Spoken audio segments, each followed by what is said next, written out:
বন্ধুরা, আমি আবার একটা রেসিপি নিয়ে হাজির হলাম। আজ আপনাদের সম্পূর্ণ নিরামিষ একটা ঝোল, সব রকম সবজি সয়াবিন দিয়ে ঝোল করে দেখাবো। পুরো ভিডিওটা দেখবেন। আজকে নিরামিষ ঝোল বানাবো, কারণ কালকে শিবরাত্রি, আজকেই পাচ্ছে। তার জন্যে পটল আর বড়িটা আগে ভেজে নিচ্ছি। এখানে আলু, বিনস, কড়াই আর ফুলকপি দিয়ে দিয়েছি। এগুলো একটু ভেজে নেব। তেলে 5 ফোড়ন, শুকনো লঙ্কা আর তেজপাতা দিয়েছিলাম। 1 চামচ লবণ দিয়ে দেব।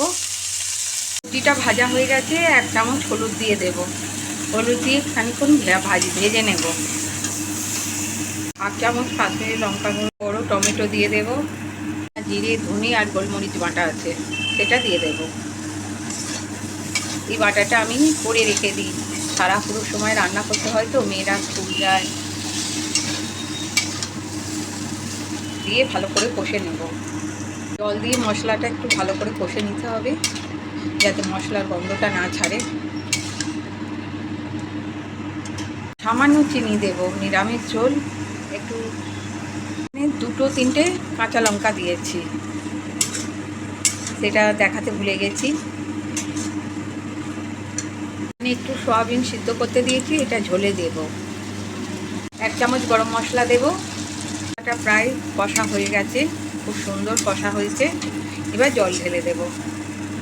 এখানে সয়াবিনগুলো দিয়ে দেব।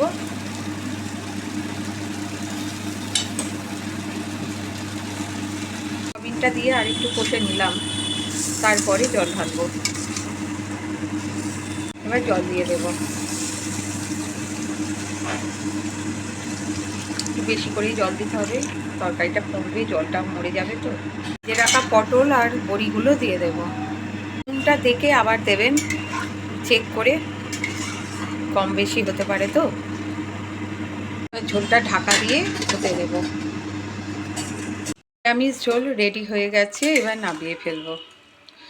আলুগুলো সিদ্ধ হয়ে গেছে, খুব সুন্দর আলুগুলো সিদ্ধ হয়ে গেছে। এগুলো চন্দ্রমুখী আলু, আমার বাপের বাড়ির চাষের আলু এগুলো। নিরামিষ সবজির ঝোল পরিবেশনের জন্য রেডি হয়ে গেছে।